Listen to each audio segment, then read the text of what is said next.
આજથી ગુજરાતભરમાં સ્કૂલ રિક્ષા ચાલકો તેમજ સ્કૂલ વાન ચાલકો ચોક્કસ મુદ્દતની હડતાલ પર ઉતરી ગયા છે।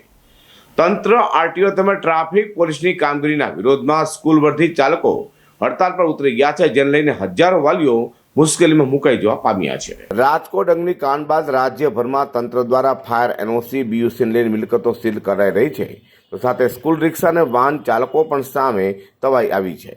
હવે સ્કૂલ રિક્ષા અને વાહન ચાલકો વિદ્યાર્થીઓને લઈ જતા હોય છે ત્યારે તેઓને પકડી ડિટેન કરાઈ રહ્યા હોય, જેને લઈને સુરત સહિત રાજ્યભરમાં સ્કૂલ રિક્ષા ચાલકો અને વાહન ચાલકોએ હડતાલ પાડી હતી। 15,000 સ્કૂલ વાહન ચાલકોએ સુરતમાં તો રાજ્યભરમાં 80,000થી વધુ સ્કૂલ વાહન અને રિક્ષા ચાલકો હડતાલ પર ઉતર્યા હતા।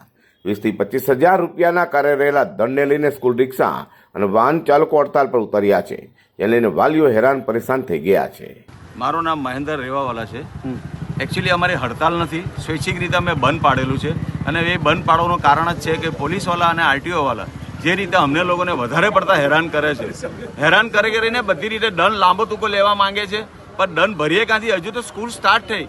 અમારી પાસે અત્યારે જે સમયે કોરોના સમય હતો તે સમયે અમારી ગાડીઓ બંધ થઈ છે। 2 વર્ષ સુધી અમે લોકો જેમ તેમ અમારા ગુજરાન ચલાવેલા છે, એમાં પણ કોઈ સરકારે કે અમને કોઈ સહાય નથી આપી, છતાં પણ અમે લોકો અમારી રીતે મેનેજ કરીને ગાડીઓ મેન્ટેન રાખી છે।